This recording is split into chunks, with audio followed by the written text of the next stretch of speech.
Ok, muy bien. Muy buenas noches a todos. Shalom, shalom.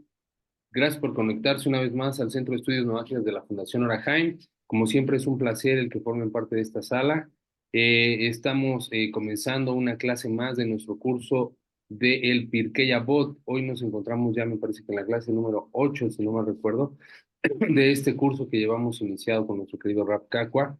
Para las personas que nos están viendo a través de nuestra plataforma de Facebook, sean todos bienvenidos. Muchas gracias por seguirnos, por conectarse a las enseñanzas. Este curso en particular puede ser transmitido los días lunes o los días miércoles, pero siempre va a ser en el horario de las 8 de la noche, de Ratajem, con la intención de que ustedes puedan tener un espacio apropiado y un horario para que puedan conectarse y verlo. De todas formas, si no lo alcanzaron a ver, también lo van a poder visualizar en nuestra página de Facebook y también se sube en nuestro canal de YouTube, donde ya les voy a poner el link de nuestro canal para que se puedan suscribir y nos puedan seguir con este y muchos otros más cursos. A todas las personas que se encuentran en la sala, sean todos bienvenidos. Muchas gracias por su participación. Como todas las veces que tenemos clase, ya conocen la dinámica de la sala, tener micrófonos encendidos micrófonos apagados y cámaras encendidas para poder tener interacción con el RAP. Y después de la clase vamos a tener un periodo de preguntas y respuestas en el cual van a poder participar de manera ordenada en un periodo de aproximadamente de 1 minuto. ¿De acuerdo? Sin más por el momento, dejo la sala con nuestro querido Raf Asher Kakwa. Bienvenido, Raf. Muy buenas noches. Gracias Israel, gracias a todos, bienvenidos. Baruch Hashem, continuamos con nuestro estudio. En este momento, pues yo en otra ciudad, ya también empecé temas de trabajo, me toca viajar. Entonces, pero Baruch Hashem nunca, con estas tecnologías, nunca hay impedimento para continuar, Baruch Hashem, para estudiar. Y precisamente nos encontramos hoy día seguimos en el capítulo uno todavía, pero vamos a abordar el día de hoy la Mishnah número 4 de ese capítulo, el capítulo uno. Y puede ser que de pronto la Mishnah es corta, sin embargo, puede ser que una horita no nos dé tiempo, puede ser que me extienda de pronto unos 15 20 minutos más para ver si de pronto la abordamos toda el día de hoy. Y bueno, si no, pues nos toca partirla un poquitico para dejar la otra parte para la otra clase. En esta Mishnah, la Mishnah número 4 está dicho, dice, Joseph ben Yoezer de Seredá y Joseph ben Johanán de Jerusalén recibieron la tradición de los anteriores. Joseph ben Yoezer solía decir, haz de tu casa un lugar de reunión para los sabios, empólvate con el polvo de sus pies y ve. O sea, en la enseñanza nos menciona dos sabios, Joseph ben Yoezer y Joseph ben Johanán. Pero la enseñanza que trae la Mishnah es de Joseph ben Yoezer. Valdría la pena preguntar, bueno, ¿para qué menciona al otro sabio si no dice nada acerca de qué opina él o qué enseñanza nos trae a nosotros en esta Mishnah? Pero tiene su razón de ser, porque de hecho la Mishnah número 5, la que vamos a ver la próxima clase, de Srat Hashem, es de Joseph ben Yohanan, o sea, el sabio que se menciona aquí, pero que en esta Mishnah no trae una enseñanza propiamente él. Sin embargo, es curioso, primeramente. Ahora, también es importante saber o analizar que en las Mishnayot que vemos acá, generalmente se habla no solamente de la enseñanza, o sea, no le interesa a Mishnah solamente traer la enseñanza, sino también nos habla quién la enseña. Y por lo tanto también es bueno, es muy importante tomarse un tiempo para hablar o conocer un poco acerca del sabio que está trayendo la enseñanza, como lo hemos estado haciendo en clases anteriores, por ejemplo, de Shimon Asadik. Entonces empezamos a hablar un poco de quién era Shimon, de su encuentro con Alexander, Alejandro Mando, y precisamente que sabio. Siempre miramos no, la enseñanza, no vamos directamente a eso, sino también es bueno mirar quién está enseñando, porque también solamente conocer dentro de lo que podemos nos enseña cosas.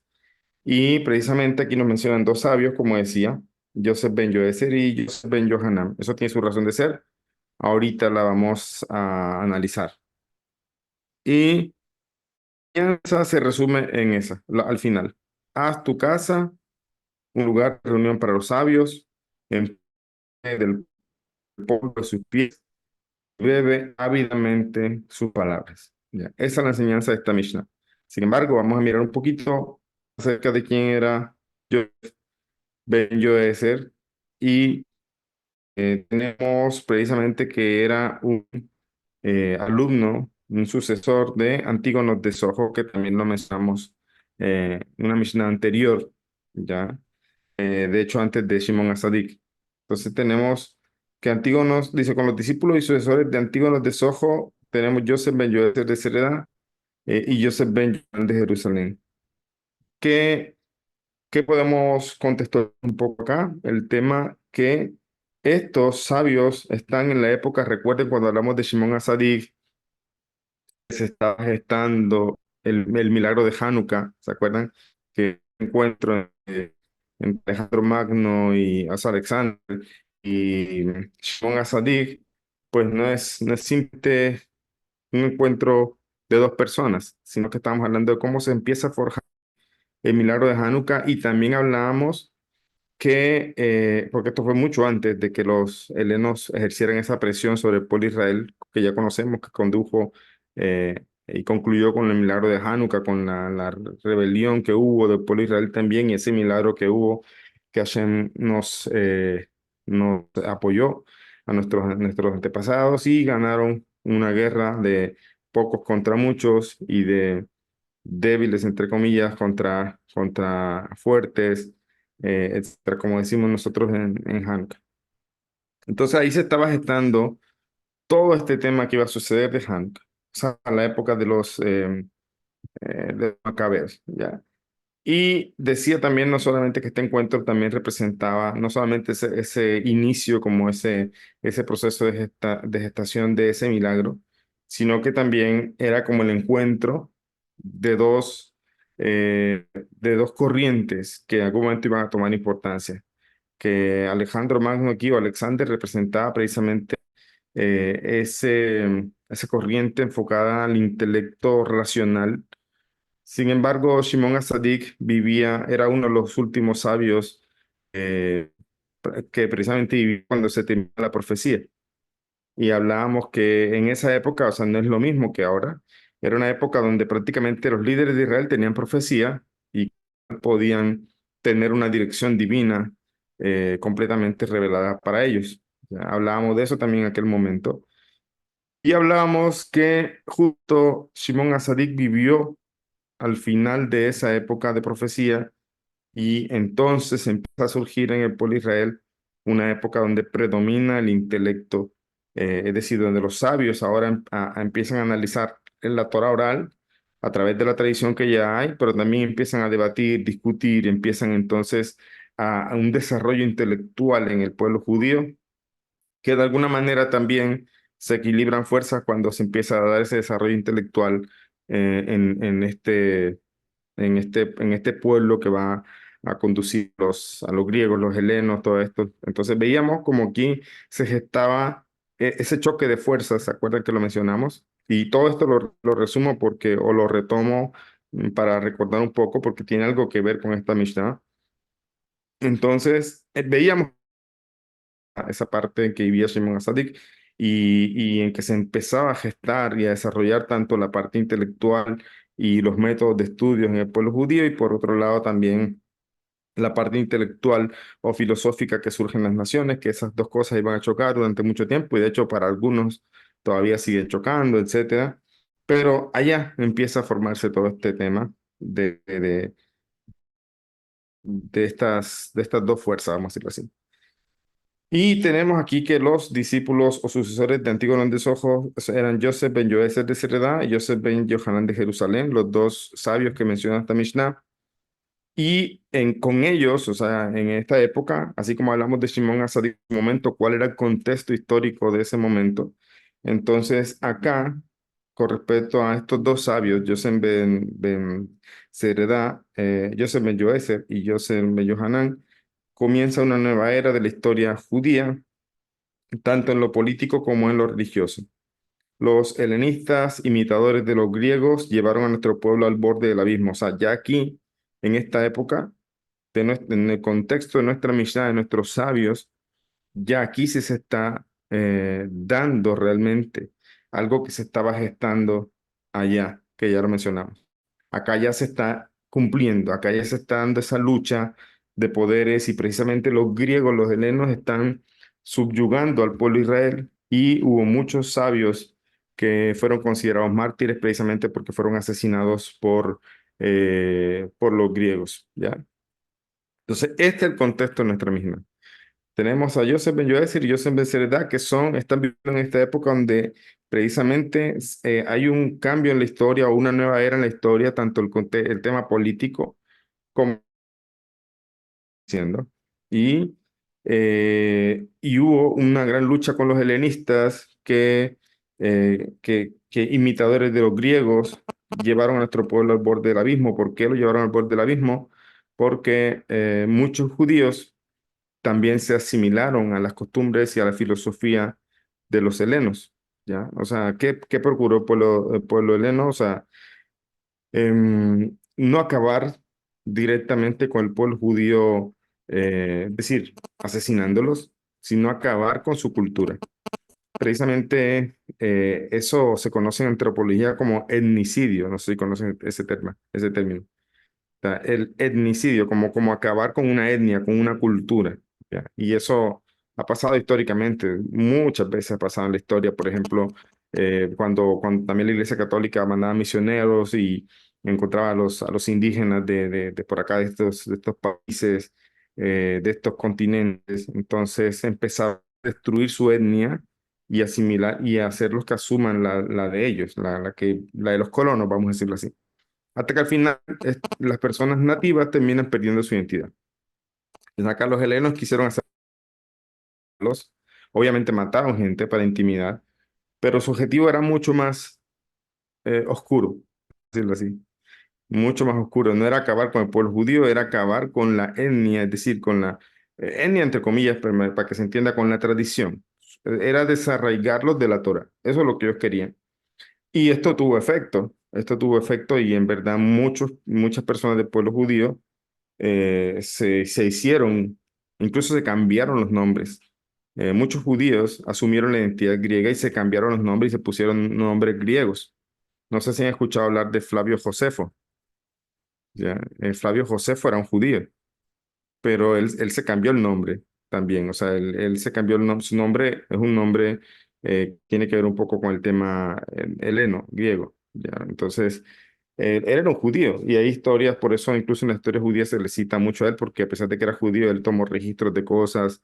Entonces, La Guerra de los Judíos, que es un libro que él escribió, etcétera, etcétera. Hay muchas cosas que él escribió y que se toman eh, históricamente tienen validez. Entonces, él era un judío, pero que cambió de nombre. Ya, se cambió de nombre. Y así hubo muchos en el pueblo judío que cambiaron su nombre.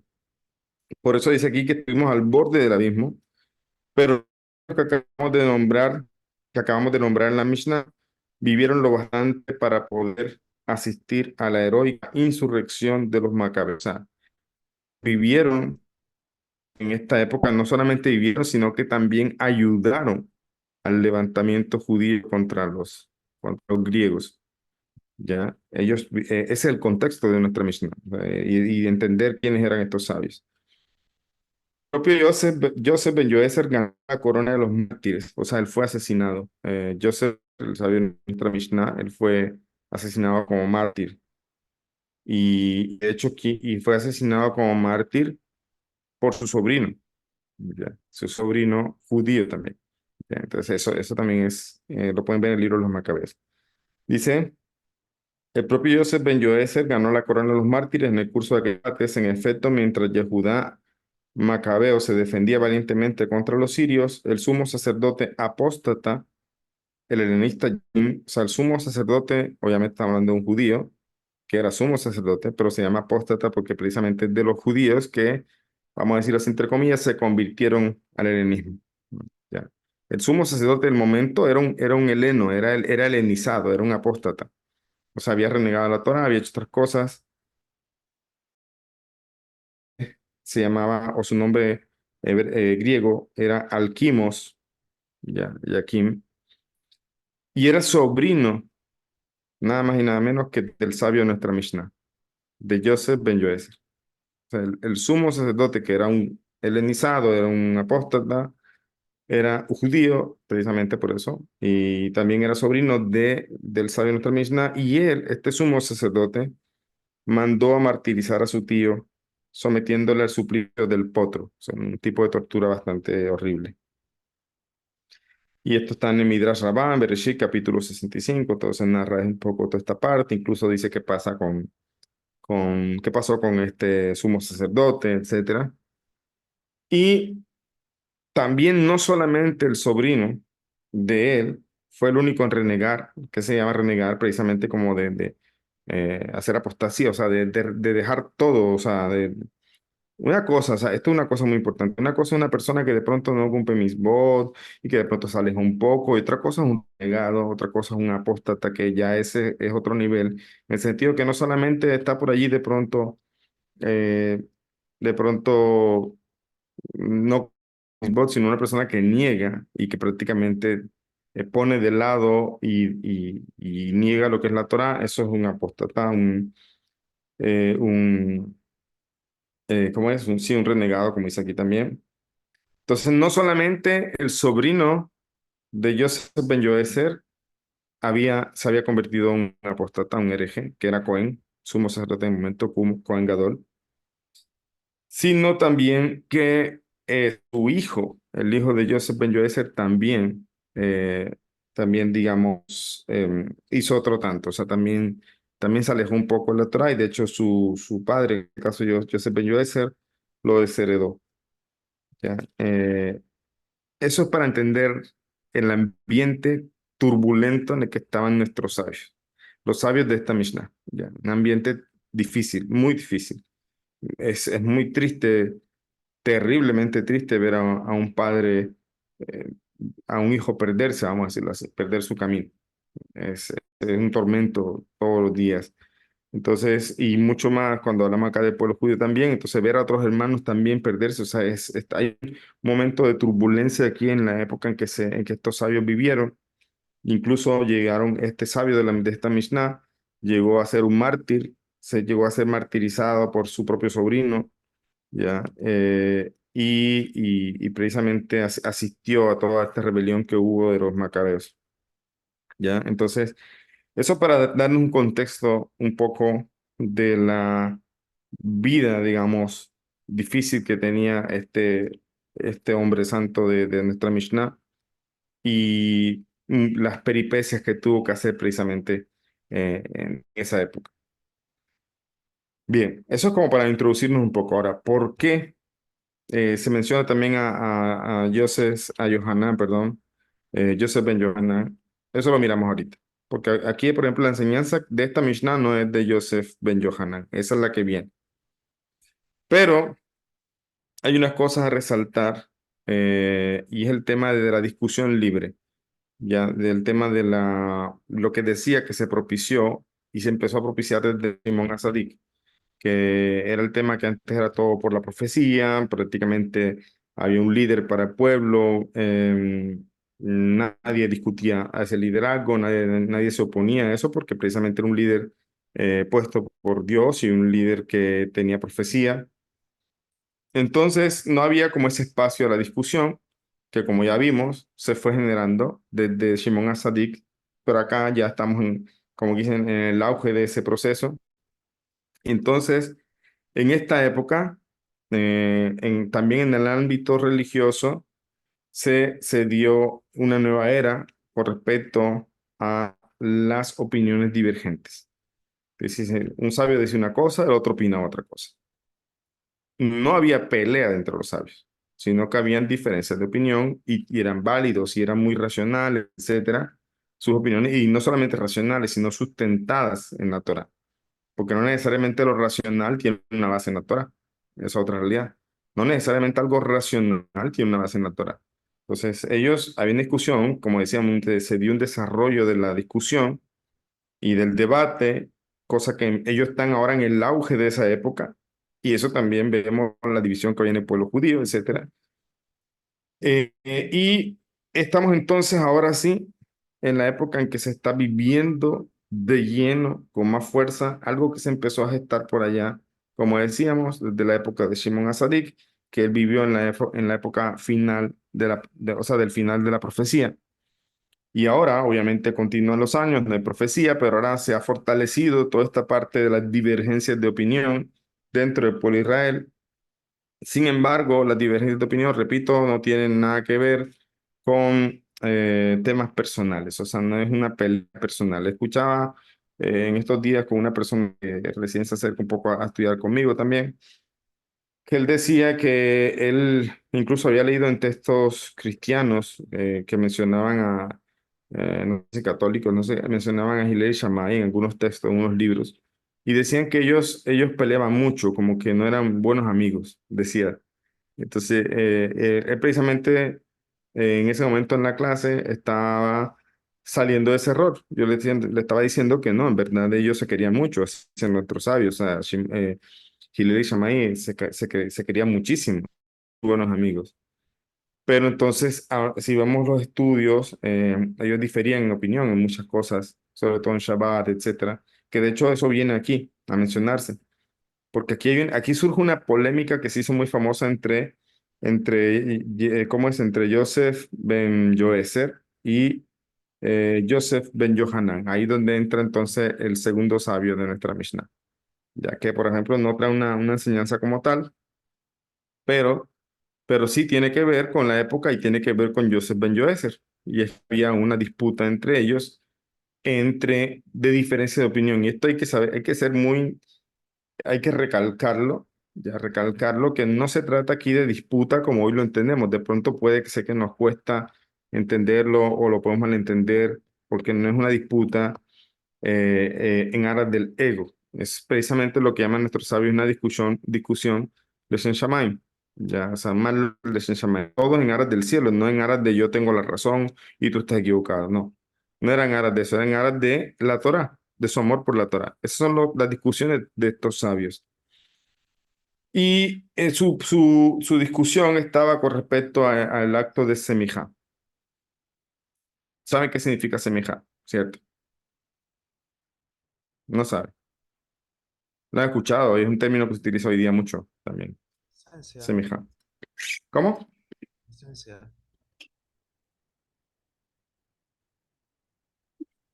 esencia Cuando rabínica. decimos que sí, cuando decimos que una persona se gradúa de rabino y se recibió semijá, es como que recibió el título, algo así. Pero esto es como, no es exactamente, o sea, tiene una base en la Torah, no es la semijá eh, tal cual lo que hoy día existe, de que un rabino se gradúa, estudia, hace examen y se gradúa, no es tal cual el tema en la semija.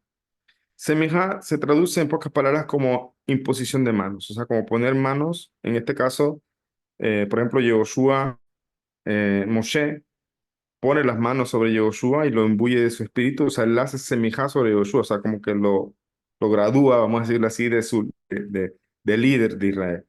Y esto es algo que se mantuvo de generación en generación. Y antes el ser rabino no era algo por un título o algo así como hoy día, como una escuela un poco más académica. Obviamente había academia, pero me refiero que no era un título escrito, era simplemente un tema de una tradición, incluso con una connotación espiritual aquí, de transmitir una autoridad con un acto simplemente de imposición de manos, poner manos. Sin embargo, también el concepto existe en cuando la persona llevaba ese es un corbán, un sacrificio. Entonces ahí también a veces sobre el sacrificio se ponían las manos, como todo un proceso ahí, pues no es sacrificio, no es el tema ahora, pero ahí el tema de los corbanos también se ponían las manos sobre el corbán y ahí es ahí donde ellos tuvieron una discusión, Joseph ben Yoesir y Joseph ben Yohanan. Dice, dice acá un segundo. Eh, Joseph Ben Yohanan pudo formular opiniones opuestas. Esta cita alude a la semijá que estamos hablando. Todo el que se hacer un sacrificio antes de proceder a la oblación, tenía que apoyarse con ambas manos y con toda su fuerza sobre la víctima. La víctima en este caso era pues el animal.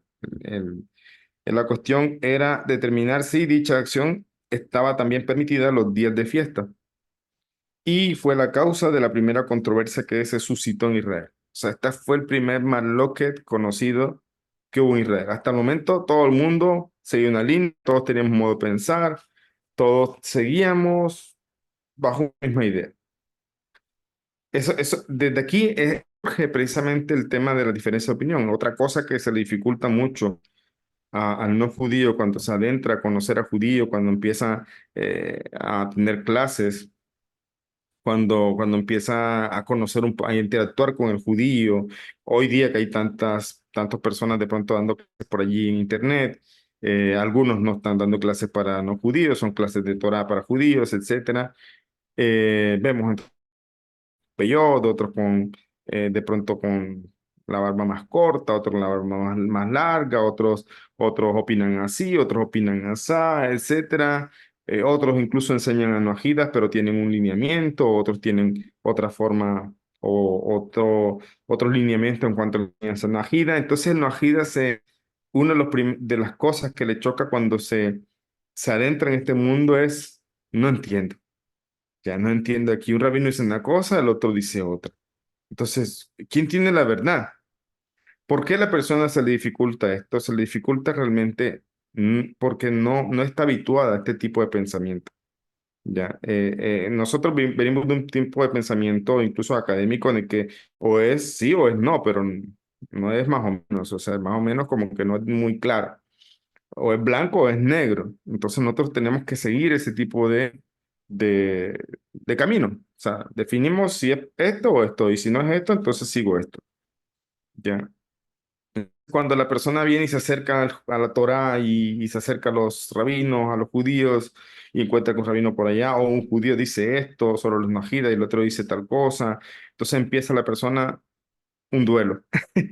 Un duelo de su proceso de crecimiento, donde no entiende, donde se confronta, incluso llega a veces a pensar que un rabino está mal y el otro está bien.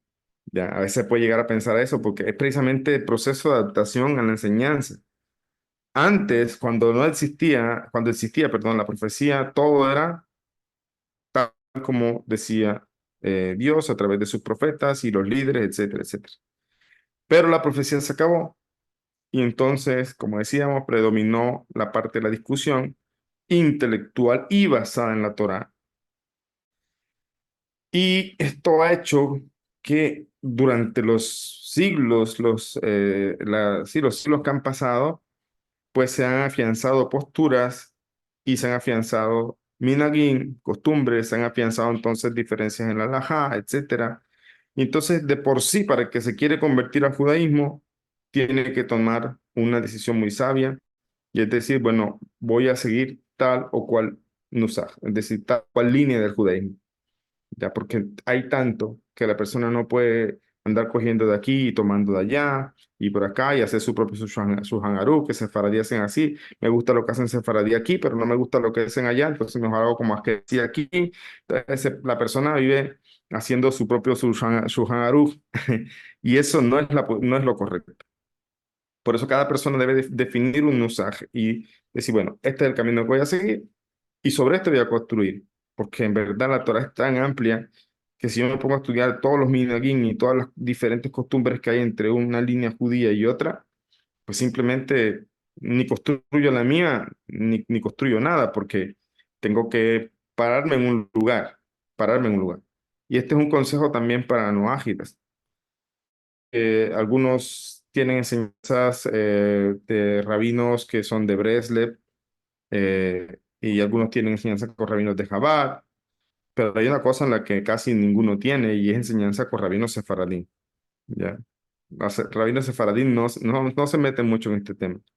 ¿Ya? Porque ellos siguen su lineamiento y en su lineamiento no está el tema de abrirse tanto a enseñar sobre el tema no ágil. No porque no crean en eso, no porque diga que están mal los que enseñan, no, simplemente ellos dicen no, que ellos hagan eso, yo me ocupo de esto porque en mis lineamientos no está este tema. ¿Ya? Entonces, cuando el noágida empieza a conocer, y cuando ya está avanzado y que ya conoce, puede escuchar de muchas, es bueno de hecho escuchar diferentes rabinos y aprender de varios rabinos, pero también debe seguir un consejo que vamos a seguir más adelante. Dice, hacerse de un rabino. Ya tengo un alumno también que de hecho, claro, o sea, es otra cosa de hacerse un rabino, por ejemplo, no puedo estar con el rabino tampoco a cada rato. Yo todas estas semanas teniendo personas también, y de hecho no he terminado, todavía estoy atendiendo personas que son alumnos míos que tenía atrasados. Hay una persona que también es alumno mío que está estudiando un libro que le mandé y me mandó un resumen. Ya, yo no le pedí que me hiciera un resumen. Ya, pero él me mandó un resumen en un Word, un documento de Word, y me dijo, Rabino, quisiera enviarle esto, que usted me haga. Entonces, eso es bueno, ya. No puedo pedir un resumen a todos porque a veces la persona no, según su método, ¿no? Pero es bueno que esta persona, el proceso dice, yo quiero hacer esto, o sea, yo quiero que usted me evalúe, yo quiero que usted me digan que me equivoqué, y constantemente me está haciendo preguntas. También tengo otro alumno así también, que de hecho está estudiando, y estamos mirando citas de Sanedrín, del Talmud, en la medida de mi tiempo. O sea, porque yo a veces voy, incluso el otro día hablaba con uno de ellos, estaba yo era en un terminal de transporte. Entonces, el momento era de madrugada, yo estaba allí, entonces aproveché y le escribía porque él está en otro país y ahí resolvimos un rato hablando. Entonces, ese acompañamiento es importantísimo. Yo no estoy diciendo que yo sea el único que lo haga, sé que hay muchos rabinos que también, pero es importante que la persona siga entonces una línea y estudie de muchos rabinos, sí, pero también que se haga a un rabino. Ese rabino que le va a ayudar en su proceso personal. Eso es una Mishnah que va a mucho más adelante. Pero eso acá en el tema, no, así como el judío, el no judío que se quiere convertir, tiene que definir una línea judía en la que va a pertenecer y es libre de hacerlo, es libre de escoger, incluso es libre de que empezó por una línea y de pronto como que le enamoró más otra y cambiar. También eso es libre. Lo que no sería bueno es que esté cambiando a cada rato. Ya. Pero el no judío que se suma por Israel no tiene una tradición, es decir, no tiene una tradición que viene de sus padres y él tiene que respetar, porque para el que no se convierte, que debe seguir la costumbre de sus padres, eso es un tema, o sea, pero para que se convierte puede escoger.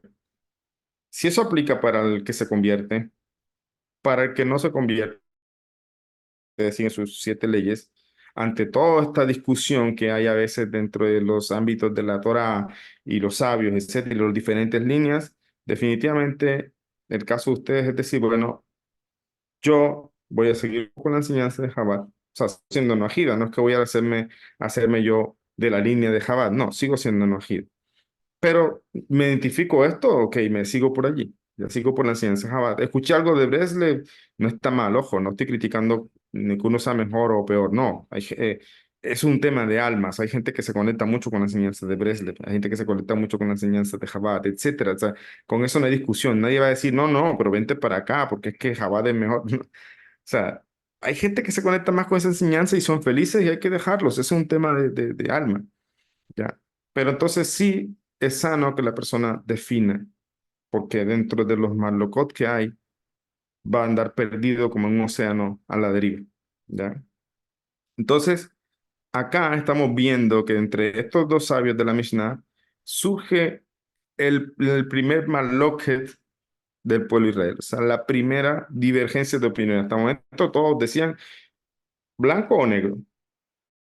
Uno dice, bueno, así, asá. Entonces ahí empieza un marloque que se hizo extenso, duró generaciones. ¿Y cuál es el marloque? Lo que decíamos del tema de si podían hacer este acto de semijá sobre el animal que iban a sacrificar en Shabbat. ¿Ya? Esto se extendió, esta fue la primera causa, la primera cuestión, digamos, la primera controversia, la primera marloque que se suscitó en Israel. Joseph Ben Yoézer enseñaba que estaba prohibida, mientras que Joseph Ben Johanan, por el contrario, la consideraba necesaria. Según él, la prohibición no pasaba de ser una prohibición rabínica, ya que el acto de apoyarse en un animal no es un tratado prohibido, trabajo prohibido por la Torá, en Shabbat, etc. Esta polémica se prolongó a través de generaciones hasta Hillel y Shammai. Ya, entonces, uno pensaría, bueno, llegó Hillel y Shammai, se resolvió la inquietud y seguimos como antes. No. Empezaron más problemas, entre comillas.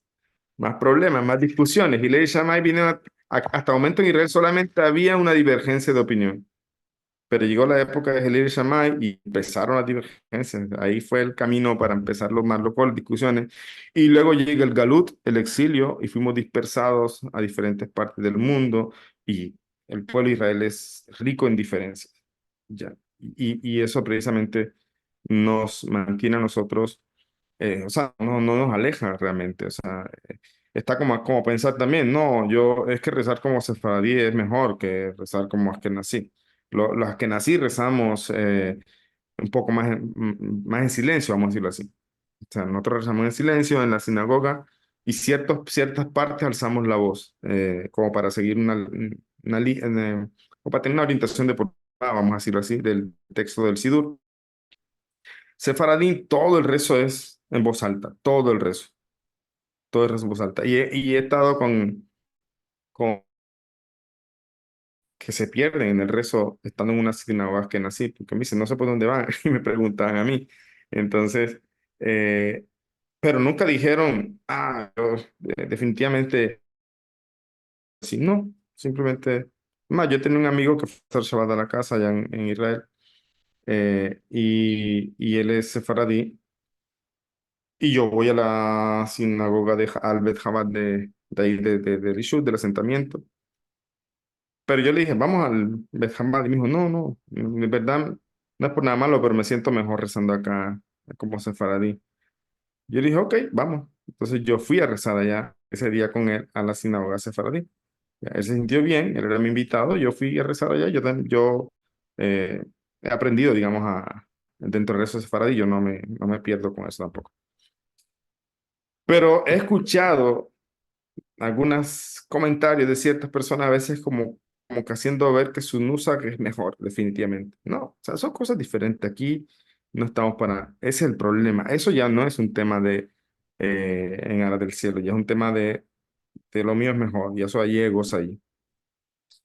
Entonces, acá empieza en esta época de Hillel y Shammai, eh, otras más polémicas, o sea, polémicas en el buen sentido de la palabra, y tuvieron muchos temas de discrepancia, o bueno, acá dice tres temas, de manera general tres temas, y el Talmud Jerusalén dice que cuatro, y a partir de allí se multiplicaron los desacuerdos, porque los alumnos de ellos ya también tuvieron discusiones acerca de la enseñanza de sus maestros.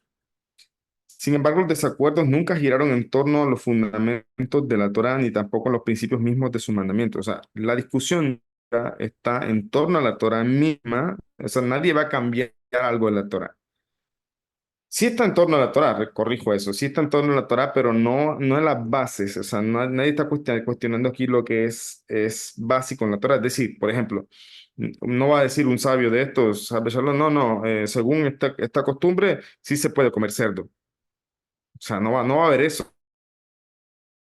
Principios claros de la Torah están, pero la discusión giraba en otros asuntos a veces, pero no en los principios fundamentales de los mandamientos. Tenía que ver con los detalles de la aplicación de las mitzvot. Ningún maestro enseñó nunca que estuviera permitido trabajar en Shabbat, comer carne de un animal impuro o adorar ídolos. Gracias a su metodología racional, el estudio talmúdico halló un terreno favorable en las notables actitudes intelectuales de los sabios. Lejos de ser una memoria pasiva, memorización pasiva se convirtió en una actividad dinámica y constructiva. Así lo entiende la máxima de la Mishnah que estamos mirando. ¿Ya? Y entonces dice, es importante tener a una Mishnah que trae en nuestro tratado, digamos, la Mishnah número 17, que dice, cualquier divergencia que se presenta en nuestra mente con una intención pura sirve al propósito de conservar la Torah. ¿Cómo así con una intención pura? Es decir, pueden surgir divergencias, discusiones, polémicas con intenciones impuras. Impuras es con intenciones malas. Dividir. Yo imagino en la época que estaban estos dos sabios, la discusión que había entre los que se estaban helenizando y los que se querían mantener a la Torá. Y de seguro que eran discusiones de pronto muy filosóficas y también muy racionales, ¿ya? Y estos judíos que se habían helenizado exponían sus argumentos de por qué esto no estaba mal, etcétera. Entonces, pero eso no, ahí estamos hablando de precisamente discusiones que tienen una intención, entre comillas, impura. Es decir, porque ahí sí está viendo lo que es el centro de la Torá, lo que estamos hablando. O sea, nadie cambió los misbot de discusiones de los sabios, solamente los detalles de la práctica de la misbot donde hubo discusiones. Por eso dice, si surge una divergencia que se presenta en nuestra mente, una intención pura sirve para conservar la Torá. ¿Ya? Esta utilidad tuvo el desacuerdo entre Israel Shammai y sus discípulos, pues la discusión entre individuos de opinión diferentes tenía como única meta sacar a la luz la verdad. Entonces, nos queda por explicar, digamos, este tema acá de Joseph ben Yoezer y Joseph ben Yohanan, porque también, además de lo que dijimos, que hubo una discusión entre la primera discusión Israel de opiniones, diferencia de opiniones. ¿Qué otra relación tiene este otro sabio, Joseph ben Yohanan, aquí en nuestra Mishnah? Pues que en verdad ambos vienen siendo discípulos de Antígono de Sojo también. O sea, vienen siguiendo la enseñanza de Antígono de Sojo. Entonces, tenemos que, por eso dice que con Shimon HaTzadik, como Shimon HaTzadik nos ha indicado cuáles son los tres pilares que sostienen el mundo, ya los estudiamos, la Torá, la Abodá y Gemilut Hasadim, hablamos de eso también. Entonces, porque la Mishnah dice, al principio, ya me acordé, la Mishnah dice al principio, dice, Joseph ben Yoezer de Seredá, Joseph ben Yohanan de Jerusalén recibieron la tradición de los anteriores. Entonces ahí hay pregunta, ¿cuáles son los anteriores? Ya, ¿cuáles son los anteriores? ¿Quién es el sabio de nuestra Mishnah anterior que analizamos en la clase pasada? Antígono de Sojo. No hay nadie más. Entonces, eh, ¿por qué el plural aquí? ¿Por qué decir los anteriores? Entonces, lo que explican los sabios precisamente es que Shimon HaTzadik nos ha indicado tres pilares que sostienen el mundo, la Torá, Abodá y Gemilut Hasadim, y cada uno de sus tres sucesores se especializó en una de estas materias, ¿ya? Antígonos, que fue la anterior Mishnah, se dedica a enseñarnos cómo se debe proceder en la abodá. Cuando dice no seáis como siervos o sirvientes o criados que sirven al lado para obtener un salario, una recompensa. Y esa fue la clase pasada. No seáis como sabios. Entonces, él se está enfocando en lo que es la abodá. Joseph ben Yoezer, que es el sabio de nuestra Mishnah, nos indica cuál es la mejor manera de adquirir el conocimiento de la Torá. Y Joseph ben Yohanan, que es el sabio de la Mishnah que viene, ya nos enseña a practicar ordenamientos de bondad. Cuando nos dice, abre tus puertas de par en par para que los necesitados sean los amigos de tu casa. Esa es la Mishnah que viene, que vamos a analizar la próxima clase de Bezrat Hashem. Entonces entiende aquí cuando dice ellos, o sea, Joseph ben Yohanan y Joseph ben Yoezer aprendieron de los anteriores, se refiere a que vienen de la tradición de Shimon HaTzadik, y Antígono de Sojo recalcó lo que es el Abodá. Joseph ben Yohanan, que es de nuestra Mishnah, Joseph ben Yoezer, perdón, de nuestra Mishnah, nos enseña sobre la Torá, o sea, cómo el estudio de la Torá, que eso es lo que vamos a ver en la enseñanza de la Mishnah, ahorita la miramos. Y Joseph ben Yohanan, que es el sabio de la siguiente Mishnah, nos se enfoca en el tercer pilar, que es el tema de Gemilut Hasadim. Ahí se resuelve a qué quiere decir la Mishnah cuando dice, ellos aprendieron de los antes, los anteriores precisamente, es de la tradición de Shimon HaTzadik, y que cada uno, Antígono de Sojo, Joseph ben Yoezer y Joseph ben Yohanan, toma entonces un énfasis en cada uno en un pilar de los tres pilares que mencionó Shimon Asadik, ya, ya en nuestra Mishnah antepasada. Se refiere el tema del plural, aprendieron de ellos y a eso se refiere también de que se ha mencionado Yosef ben Yohanan, a pesar de que en esta Mishnah no hay una enseñanza del textual. Pero tiene que ver porque es primeramente la primera discusión que hubo, o sea, tiene que ver con Yosef ben Yohanan, entre ellos dos hubo un Marloque, la primera discusión de Israel, y segundo, porque estos dos, más el tercero de la siguiente Mishnah, están siguiendo en la enseñanza de los tres pilares de Shimon Asadik. Ese es, todo esto se puede sacar, incluso de pronto mucho más, de solamente analizando los sabios de nuestra Mishnah. Todavía no hemos ido a la enseñanza, todavía no nos hemos centrado en la enseñanza. Y ese es el punto que viene. ¿Cuál es la enseñanza de la Mishnah?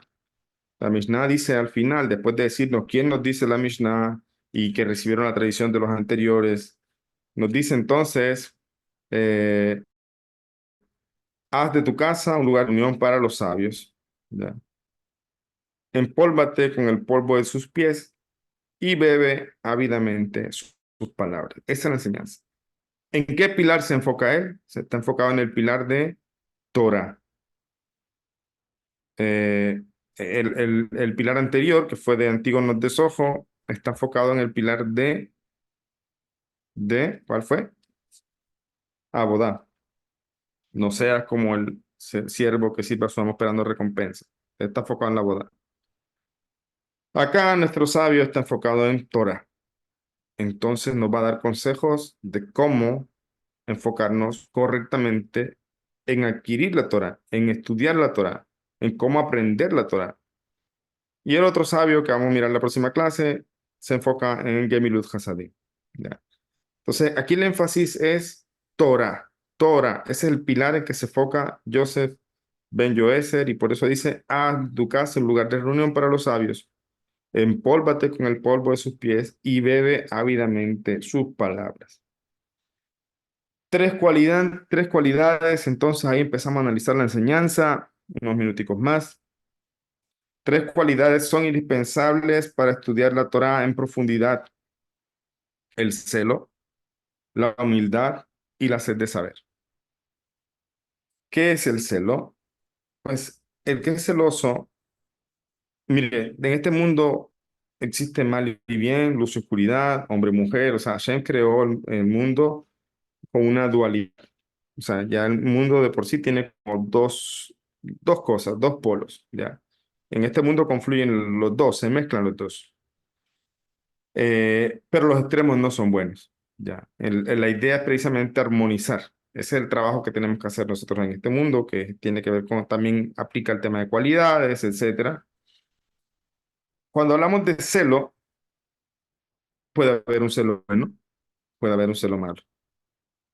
Cuando hablamos de celos de pareja, se hace más difícil ver cuál es el celo bueno y el celo malo, ya, porque ahí sí priman las emociones a veces. Entonces ahí podríamos, para dejarlo así de plano, muy problemático ese tema del celo de pareja, muy problemático. O sea, pero aquí está hablando de un celo de la Torah, hablando que hay celos. Por ejemplo, miren lo que pasó con Pinhas, ya, que toma una lanza y atraviesa a Zimri a Cosbi. Él es un celoso, ya así se le llama, un canai, un celoso. Así se lo trae el Talmud en Sanedrín.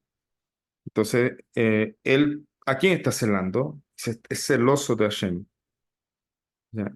Y está, por ese celo que él expresa hacia Hashem, se detiene una plaga que precisamente había en Israel, un problema allí. Ya, porque después de todas estas cosas que pasaron, entonces hubo una plaga, etcétera. Y cuando él hace este acto de celos, ¿ya? Ahí explica el Sanedrín, estamos en Sanedrín, que hay una ley del Caná, es decir, hay unas leyes para que aplican al celoso. Ojo, yo sé que la palabra la tenemos en mente con la relación de pareja, celoso, como que siempre nos suena a novela, ¿no? Pero no, o sea, dejemos eso de lado, no estamos hablando de ese tipo de cosas. ¿Ya? Hay leyes para el celoso, y eso lo explica el Talmud en Sanedrín. Entonces, tenemos que eh, como hay leyes, ahí se suscitó una discusión en Sanedrín, en el Talmud. De hecho, se levantó un juicio contra Pinhas por haber hecho esto, si no lo sabían. El Talmud en Sanedrín explica, precisamente porque Sanedrín ahí explica muchos temas de juzgar. Y los sabios estaban juzgando a Pinhas porque no sabían si en verdad él lo hizo por celo de Hashem o porque tenía otros motivos. ¿Ya? Hay quien dice que tenía motivos de alguna manera sumarse al tema del sacerdocio. ¿Ya? Entonces, ellos empiezan a discutir. La parasha, ¿cómo empieza? Dice, Pinhas, hijo de Eleazar, hijo de Aarón a Cohen. ¿Quién está hablando ahí en esa parte de la parasha? Hashem. Así dice el Talmud.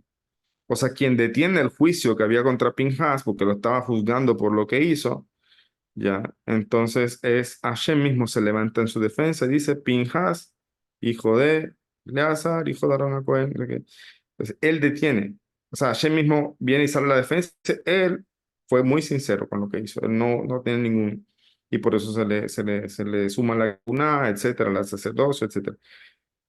Pero no es tan fácil. Aquí incluso el celo con Hashem es algo difícil a veces, por lo menos para nosotros, como a veces identificar si es puro o no es puro. Hoy día no hay Sanedrín, no están para juzgarnos, pero sí podemos nosotros mismos juzgarnos un poco, decir, analizar qué tan puro es el sentimiento de celo que tengo por la Torah. Porque el celo es precisamente yo celo algo. Cuando yo celo algo en el buen sentido, es cuando decía, todo este mundo está construido, ¿verdad?, en que es bidimensional, vamos a decirlo así, o dual, que existen dualidades, luz, oscuridad, etcétera, bien y mal. Entonces, cada cosa, como el celo, se puede expresar bien y mal. ¿El amor es bueno? No. Puede ser que sí, puede ser que no, depende cómo se exprese el amor. El amor se puede expresar de una manera dañina o también se puede expresar de una manera constructiva. ¿Ya? El rigor, la disciplina es mala. No, depende. Se puede expresar de una manera dañina, se puede expresar de una manera constructiva. Entonces no hay aquí blanco y negro. Ya no es así tan el tema así. Entonces, cuando se habla de celos, definitivamente los celos, se puede expresar de una manera muy dañina. Muchas veces va en aras del ego, en aras de lo que yo quiero, en aras de... No tiene intenciones puras. Muchas veces es lo más normal verlo así. Pero acá está hablando de un celo a la Torah, es un celo refinado, un celo que es Shem Shammai, y es el celo que tenemos de lo que hemos adquirido de Torah, el celo que tenemos por Hashem. Es decir, yo entendiendo aquí entonces del aspecto positivo es valorar lo que tengo. Soy celoso con lo que tengo porque valoro lo que vale, sé lo que vale. Entonces, eso es un celo aquí. Entonces, ¿qué se necesita? Dice aquí para estudiar Torah a profundidad, es decir, para comprender y asimilar la Torah a profundidad, tres cosas. El celo, o sea, valorar, la humildad y la sed de saber. Las tres cosas juntas. No puede haber una. Hay mucha gente que tiene sed de saber, pero en verdad no tienen nada de humildad y utilizan lo que aprenden para seguir pisoteando a los demás. ¿Ya? Entonces, eh, o hay personas que son celosas, pero de pronto no son humildes y en su celo se muestra su gabá, su altivez, su orgullo. Entonces, se necesitan las tres cosas, las tres. Ser celoso, es decir, valorar lo que se está haciendo, valorar mi proceso, valorar por dónde voy, valorar lo que voy aprendiendo, cuidarlo, apropiarme de eso, ser humilde y la sed de saber. Se necesita desear saber y desear cada vez más y aprender y aprender. ¿Saber qué? Saber sobre la Torah, saber sobre Dios. Dios en su gran bondad nos ha concedido la gracia de su Torah inestimable, aunque solo se convierte verdaderamente en nuestro bien cuando nos inclinamos ante ella con el infinito respeto. ¿Qué significa inclinarnos ante ella? Si lo tomamos literal, está prohibido inclinarme ante un Sefer Torah. No es así. Obviamente es cuando yo me acerco con respeto a la Torah. Es decir, cuando yo se convierte esta Torah en un bien inestimable. O sea, la Torah es comparada con el agua. ya. Pero también está dicho en Hasidut que el agua también está relacionada con el tema de los placeres y el pecado. O sea, no se puede entender aquí de que la Torah está relacionada con eso. No. La Torah es agua. Y el agua puede hacer crecer cosas buenas, como frutos de los cuales disfrutamos, o también puede hacer crecer malezas, que son plagas para el cultivo. Entonces, una persona puede querer Torah y estudiar Torah, pero lo que sucede al estudiar Torah es que hace surgir sus malas cualidades. Puede pasar. Lastimosamente, algo que veo mucho dentro de las personas no judías que se buscan, que se quieren atar. En principio, pues, al principio ya después se van refinando y todo, pero al principio se ve mucho de esto. Y a veces pasa que alguien lleva mucho tiempo e incluso sigue de alguna manera teniendo la Torah precisamente para, sin darse cuenta, de pronto hace aflorar cosas de sus malas cualidades. Entonces, ¿cuándo realmente es apropiarse de la Torá? Cuando la Torá es verdad, la Torá es una cosa muy santa, algo que es invaluable, y cuando uno de verdad se apropia de eso, o sea, lo integra, tiene una transformación positiva. ¿Ya?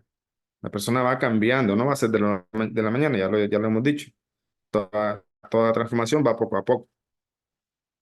Pero si usted ha estudiado y sabe mucho hoy día, puede hacer una clase de lo que ha estudiado, pero sigue teniendo sus mismas malas cualidades, no se ha apropiado de esa Torah, solamente la tiene aquí, ya, en la cabeza.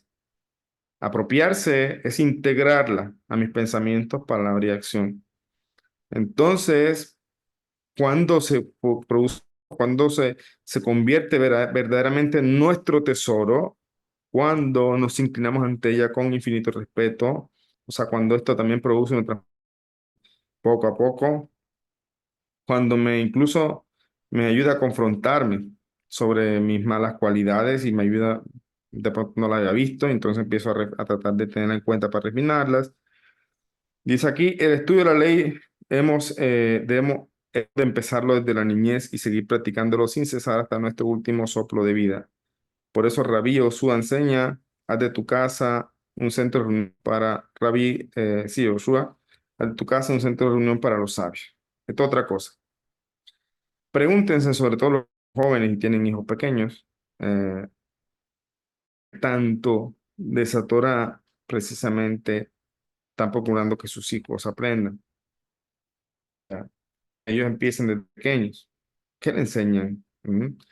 O cómo le enseñan a que ellos mismos se apropien de esa Torah. ¿Ya? Que ellos mismos tomen un libro, el hábito de lectura, ya, que ellos empiecen a leer, que sacar un tiempo para enseñarles, etcétera. Obligación como misbah del estudio de Torah, pero es un tema aquí que tiene que ver con la racionalidad y obviamente tiene que ver con un impacto positivo al mundo, a la sociedad, cuando le enseño a mi hijo esos valores. Entonces, la Torah es algo que desde que pequeñito se empieza y nunca hay descanso para eso. Incluso hasta el último soplo de vida, ahí se está uno estudiando Torah. Dice, y aunque hayas ido a la escuela, y de pronto una persona que fue a la yeshiva, a un cole, le dice una persona, aquí la escuela se refiere a la escuela que nosotros conocemos, donde van los hijos acá a estudiar un oficio, porque esos que van allí, sino a la escuela de Torah. O sea, aquí cuando dice al judío, dice, aunque hayas ido a la escuela,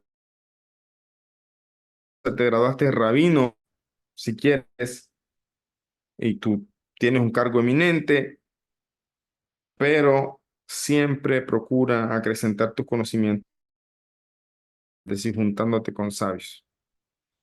¿Qué significa? Que eso hace alusión al segundo aspecto, humildad. La humildad no es mientras no sé, ya sé, ya bueno, ya es otra cosa. No. Aunque hayas ido a yeshiva, aunque te hayas graduado, aunque tengas un cargo importante, siempre júntate con sabios porque de ellos vas a aprender. ¿Ya? Es humildad. Eh, Gracias al intercambio de ideas, tu inteligencia se abrirá y se desarrollará como un manantial que nace con poca fuerza y crece hasta convertirse en río caudaloso, merced a los muchos afluentes que sucesivamente vierten en él sus aguas. Cuando yo leía esto me preguntaba, bueno, esto de cierta forma es más fácil para judíos, porque judíos de alguna manera estamos en comunidad, frecuentamos un Bet Midrash o una yeshiva, o si estamos en Israel, pues hay sinagogas, hay lugar, allá puedes estudiar todo lo que quieras y sentarte a estudiar en cualquier lugar, es recibido a estudiar, etcétera. Esto yo lo entiendo.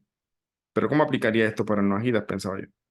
Es decir, ¿cómo podría ellos poner en práctica este tema de intercambiar ideas y juntarse con sabios para precisamente esos pequeños manantiales que tienen empiecen a surgir y transformarse en ríos y que precisamente sean personas que incrementen su conocimiento y su inteligencia en aras de la Torá? ¿Cómo puede hacerlo? Ya, no es fácil. No es fácil porque a pesar de que hoy se habla de leyes no y todo, las personas, aunque conozcan a veces comunidades judías en su ciudad, puede que le dan una cita y puede que conozcan, sabe, el rabino le saluda, le pronto le responde sus inquietudes, permitir ahí ¿cómo es? Frecuentar allí, o el rabino le va a dedicar tiempo para estudiar, o sea, no es algo todavía así muy abierto. Ya ahí conozco personas, como le decía, de otros países que se han reunido con rabinos de diferentes Bati Jabal y le dicen, mira, yo en verdad no conozco mucho a profundidad las leyes no ajidas. Le da respuestas dentro de lo que saben, pero le dicen, en verdad no puedo ayudarte mucho.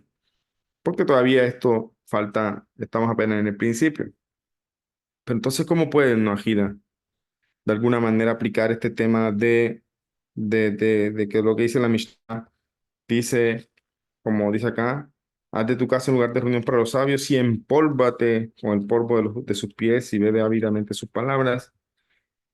Pues lo que se me ocurrió a mí es que por el momento, porque esto va a cambiar, por el momento, la interacción que tienen muchos judíos, no judíos, perdón, con judíos es a través de estos espacios, a través de una enseñanza por YouTube. ¿Ya? Ese es un puente que de alguna manera los une. Yo decía hace un momento, antes de que empezara la grabación de la clase, decía, bueno, yo personas acá que les conozco ya. ¿Y por qué les conozco? Porque ha habido interacción, porque preguntan. En la medida que preguntan, yo me di cuenta de cómo van aprendiendo y qué dificultades pueden tener, si las tienen, además de la pregunta. ¿Ya? Y de alguna manera ya es diferente que aquellos que siempre se conectan y están ahí, pero no están ahí. Es decir, están allí, pero no están ni siquiera con la cámara abierta, no están, o sea, yo, en verdad, puede que están allí, yo no sé, pero yo realmente concentro mi mirada, yo aquí estoy en la clase, por lo menos los que tienen la cámara abierta, ya, estoy mirándolos, ya, y estoy pendiente de cada uno de ustedes, ya, pero los que no, obviamente no hay una interacción, entonces no puedo, o sea, ahí precisamente se hace más difícil ese tema de empólvate del polvo de sus pies, ya, porque en verdad, literalmente se refiere a las casas de estudio, pero el Majida todavía no tiene esa oportunidad y todavía es algo muy incipiente, algo muy nuevo. Y, y también a pesar de que hay rabinos que enseñan noajismo, no todo el tiempo están para, digamos, asesorarlos en su crecimiento personal, en su trabajo personal, en sus luchas, en sus dificultades, tanto en el estudio, porque yo no solamente me reúno con mis alumnos para escuchar sus problemas personales. De hecho, muchas veces es por temas de estudio. Como decía hace un momento, un alumno que tiene una inquietud con una cita de Sanedrín con respecto a la idolatría. Ese mismo alumno me hizo una pregunta el otro día. Le dije, mira, más bien te mando un enlace esta semana y nos reunimos porque no es fácil responder esas preguntas por WhatsApp. Entonces, ahí está el punto. ¿Cómo puede hacer el Enojida ahora? El Enojida de alguna manera tiene estas herramientas para conectarse un poco con los sabios. Yo considero que me falta mucho para ser sabio, porque la Torah es muy grande, pero como yo me apego mucho, por eso mi frase favorita es, si sabes Aleph, entonces enseña Aleph. Es decir, Aleph, yo enseño Aleph. lo que aprendí, ya. Pero decir soy un sabio, no, suena raro primeramente y hay mucho que aprender. Entonces, yo mis letricas las enseño, lo que he aprendido. Entonces, ¿cuál es el punto? El punto es que, ¿cómo puede una gira? Yo pensaba en eso cuando leía el texto, o sea, de alguna manera poder beneficiarse de ese estudio, más allá de los libros, más allá de las clases, porque yo sé que siguen otras clases, cosa que es muy buena, cosa que al principio yo creo que les costó mucho entender porque se apegaban al, hazte un rabino, ¿cierto? Entonces decían, no, tengo que hacerme, yo no, si estudio con este rabino no puedo estudiar con el otro. Y tienen ese sentimiento como que, ¿será que estoy entonces traicionando a mi rabino del otro? Esas luchas las tuvieron, no me pueden negar, porque yo conozco eso de años con las personas que llevo, les llevo enseñando. Entonces, tuvieron esas luchas. Hoy día viven felices, escuchan a un rabino, escuchan al otro y aprenden de cada uno, etcétera. Eso es lo mejor, porque de cada rabino hay que aprender. No se puede uno centrar en uno solo. Pero cuando se trata de escoger mi rabino, sí tengo que escoger uno. Y ese es el que, con el que yo me identifico, con el que yo siento que me puede ayudar en mi proceso personal. Entonces hay que ir a un siguiente paso. No se pueden conformar con las clases solamente. Ya. Ya. Y lo pueden decir. No hablo de otros rabinos, porque obviamente yo no conozco sus procesos personales con los alumnos. Hablo de mí, de que yo conozco de mis alumnos también. Pero lo pueden decir mis alumnos. Los que se reúnen, mañana tengo una reunión con una persona en la noche, en la tarde, perdón. Pasado mañana tengo una llamada telefónica con otro alumno porque a veces me toca así, porque le digo, mira, me cae más fácil una llamada. Entonces, la semana pasada también tuve varias reuniones. Es más, esta semana yo generalmente ponía una, pero me está tocando ahorita atender 3, 4 personas por semana. Ya, entonces se ha incrementado un poco este tema.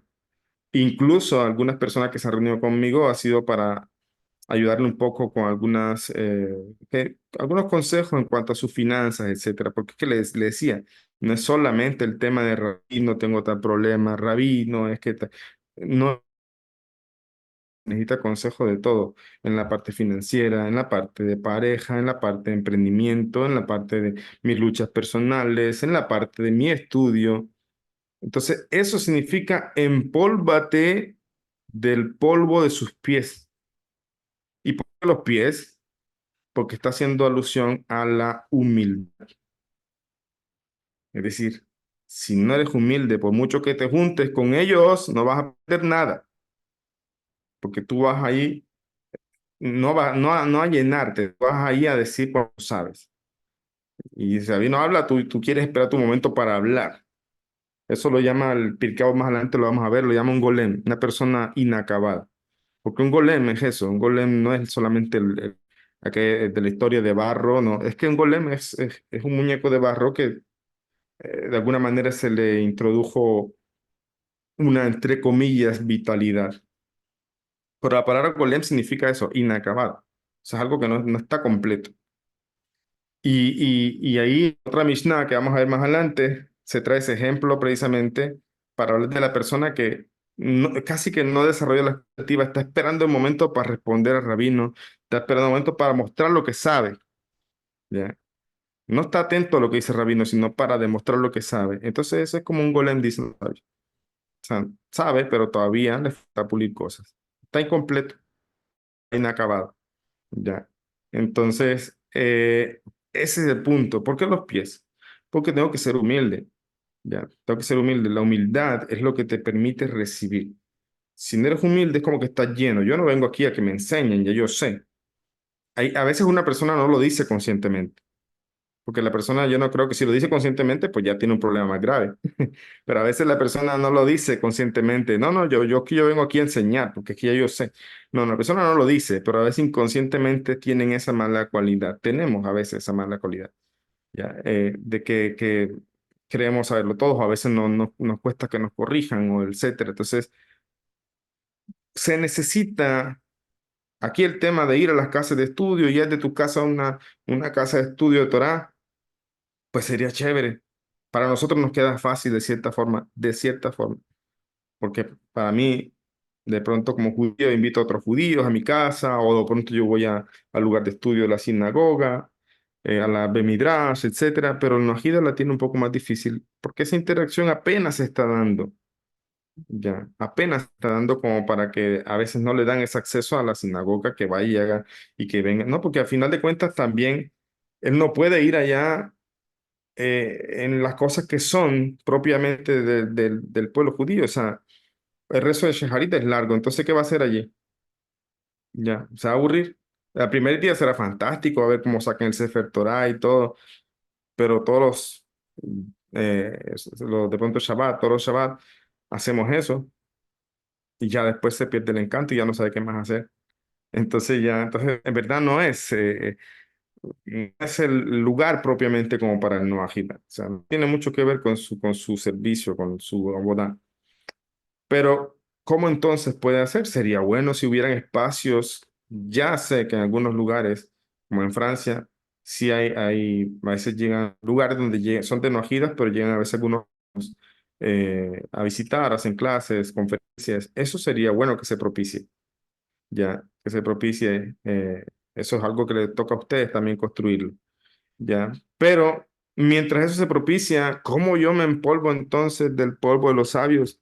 Si yo me conecto por Zoom y me suscribí a un canal y veo lo que sale por Facebook, entonces ya les dije, mire, el solo hecho de abrir la cámara no es una pretensión. Ahí va uno conectándose con el que está dando la clase. Y yo me conecto con los que tienen la cámara abierta. Y los que hacen preguntas, más todavía, porque al hablar y hacer preguntas, proceso. ¿Ya? Entonces, esa es una manera de estrechar ese puente y entonces empezar a pegarme de ese polvo, entre comillas. El siguiente paso, hay una persona aquí, me escribía Israel hace un momento, antes de la clase, que una persona quería hablar conmigo. Una persona que, pues yo nunca he hablado con esa persona, pero es de las clases de acá a la fundación, y esa persona está dando el siguiente paso. Ojo, no estoy diciendo que el siguiente paso sea hablar conmigo, no. Puede ser con otro rabino, ya, con otro rabino, pero por lo menos precisamente y vaya siguiendo ese paso hasta hacerse un rabino. Y cuando haga eso, entonces va a ver cómo su crecimiento aumenta y que lo diga. Hablo de mi caso, de mis alumnos, el proceso que han ido llevando, cómo de alguna manera han ido evolucionando dentro de sus luchas. Entonces, yo preguntaba eso, ¿cómo puede ser entonces, siguiendo esta enseñanza de la humildad y de juntarse con con los sabios, si haz de tu casa un lugar de estudio de sabios, o que centro de reunión de los sabios en tu propia casa, júntate, empólvate con el polvo de sus pies. Entonces, a mí es un consejo que le doy para la situación actual, que yo creo que en el futuro eso va a ir cambiando, va a haber más interacción entre judíos y no judíos, y eso va a evolucionar. Y por último, con el tema de que decíamos el celo, la humildad y la sed de saber. Con respecto a la sed de saber, eh, se necesita, la humildad importantísima, como ya dijimos, y el estudio de la Torah, la sed de saber, la que no puede ser saciada. Eh, em, o sea, la sed de saber de Torah no puede ser saciada en el sentido que en verdad Torah nunca sacia, o sea, es mucho lo que uno puede aprender, mucho. O sea, ¿cuántos años el pueblo de Israel lleva siglos leyendo las mismas parashot todos los años? Ya, deberían estar cansados, ¿no? Pero no, siempre se descubre tantas cosas ahí. Ya, entonces, esa es un sed que no nunca se sacia. Entonces dice, bebe sus palabras con avidez, o sea, significa que precisamente uno tiene que esforzarse por lo que uno desea. Ya, si usted quiere algo, en verdad, y dice, no, es que no tengo tiempo, no, es que tal cosa, no sé qué, pregúntese, ¿en verdad lo desea? ¿Mm? Porque a veces realmente son excusas. Cuando uno desea algo, no lo para nadie, nadie te va a parar, nadie te va a detener. Entonces, por eso decía aquí, se necesita ese deseo. ¿Por qué? Porque incluso el camino de todas las veces no es fácil. Y dice acá, los abuelos de Rabí Natán nos citan como ejemplo a Rabí Natán, a Rabí Akiva, hijo de un pagano que se convirtió al judaísmo. Fue un pastor ignorante, Rabbi Akiva, hasta la edad de 40 años. Entonces, él, aunque era pobre y tenía que mantener a su mujer y a sus hijos, aunque con leña que vendía apenas si conseguía alimentarlos, se dedicó a estudiar Torah. Estudió sin descanso, con curiosidad y aprendió todo lo que le era posible conocer. Al principio la ley de Dios fue para él como un duro peñasco, pero no retrocedió, sino que la abordó con su aguda inteligencia hasta que consiguió superar todas las dificultades. Como el caso de Moshe, quien hizo brotar el agua de la roca, la ley divina llegó a ser para Akiva un manantial refrescante, donde pudo calmar su y Dios le bendijo concediéndole bienes terrenales. Su mesa cedía bajo el peso del oro y de la plata y su esposa, que por amor había compartido antaño con él la pobreza, incluso la miseria, pudo ataviarse con una diadema de gran valor. Por este motivo, no debemos pensar que dedicando tiempo al estudio de la Torah ponemos en peligro nuestra prosperidad material. Este consejo que está aquí es muy específico para judíos.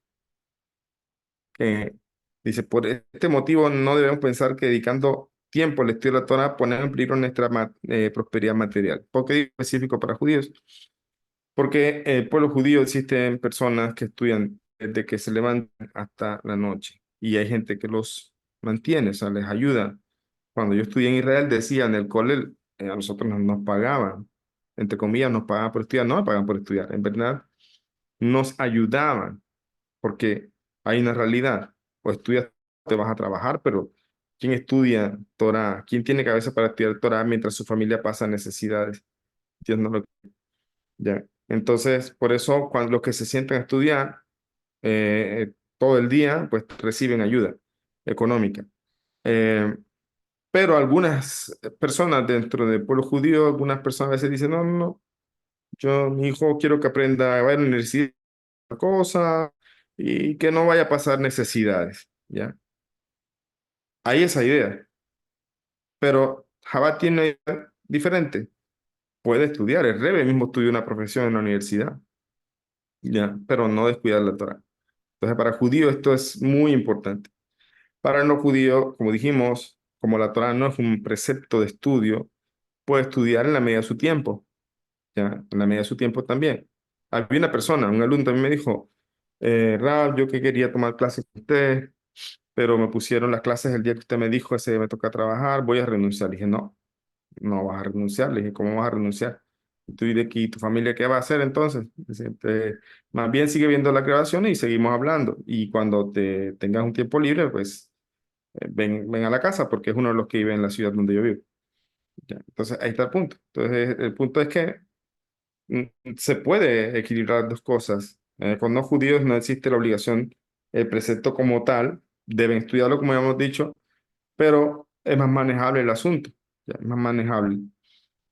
Sin embargo, en algunas personas dentro del pueblo judío se ha creado la idea de que no, yo no, mi hijo prefiero que vaya a la universidad para que no pase necesidad, porque los que se dedican a estudiar Torah no aprenden un oficio y pasan necesidad y viven desde acá. No, no es así. Entonces, eso es lo que está diciendo aquí. Por este motivo, no es pensar que dedicando tiempo al estudio de la Torá ponemos en peligro nuestra prosperidad material. Ahora se entiende el texto, ¿ya? Ábreles a los sabios las puertas de tu casa, ellos no te emprecen. Empólvate con el polvo de tus pies sin temer por tu honor, y bebe ávidamente sus palabras, pues solo la sed de oro constituye una amenaza para tu éxito en la eternidad, e incluso ya en la tierra. Pero la sed de sabiduría y de conocimiento de la Torah te colmará de infinitos bienes en este mundo y en el otro. O sea, perseguir el dinero tampoco es algo que te va a ayudar. Pero perseguir la Torá, o sea, desear la Torá, eso sí te va a ayudar mucho. Pero el equilibrio. Vivimos en un mundo material, se necesita pagar cosas, se necesita conseguir parnasá. Entonces se pueden hacer las dos cosas. Pero tu prioridad es es la Torá. Solamente lo otro es como una ayuda para, incluso a veces ayuda para cumplir mis también. Pero no es que se vuelva entonces el tema de perseguir dinero. Incluso no agita en también estudiar en la medida de su tiempo, pero también a veces en la medida de su tiempo, a veces encontramos, como decía hace un momento, como muchas excusas, pero siempre que se encuentren en ese momento, pregúntense eso, pregúntense si en verdad quieren eso. Entonces, esa es una reflexión ahí y con esto terminamos, como les dije, me extendí un poquito más, 1 hora y media, por lo que quería terminar esta Mishnah. Y bueno, por ahí dejamos el momento el día de hoy. Me disculpan, no les puedo abrir un espacio para preguntas porque necesito hacer otra cosa ahorita, pero dejamos, si ustedes lo desean, podemos hacer un espacio de preguntas en otro momento, si lo desean, o si no, seguimos en cada clase, hacemos un espacio al fin. Ok, Rap, muchas gracias. Gracias por la clase. Excelente disertación, la verdad, de mucha reflexión para Ujú, volverla a ver 2 o 3 veces. Yo creo que podemos ujú, dejar la siguiente clase, la acumulación de preguntas que se generaron el día de hoy, ya que me parece que hemos ujú, subsanado algunas en las clases anteriores.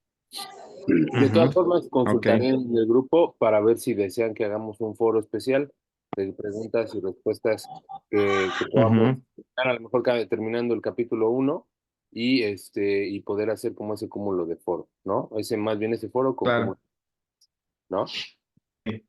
Perfecto, pero es importante entonces que vayan tomando apuntes para que cuando se llegue al foro, pues obviamente no se le olviden las preguntas. ¿Ok? Las preguntas. Ok, listo, Rap, muchísimas gracias. Una vez más, gracias a todos los que nos están viendo por la plataforma de Facebook. Saludos a todos, gracias a los que están presentes en la sala. Les deseamos una excelente noche y con ayuda del cielo nos vemos la próxima semana. Muchas gracias a todos y Bueno, shalom. chao, Ok, chao. Israel. Shalom, Gracias. buenas noches. Gracias.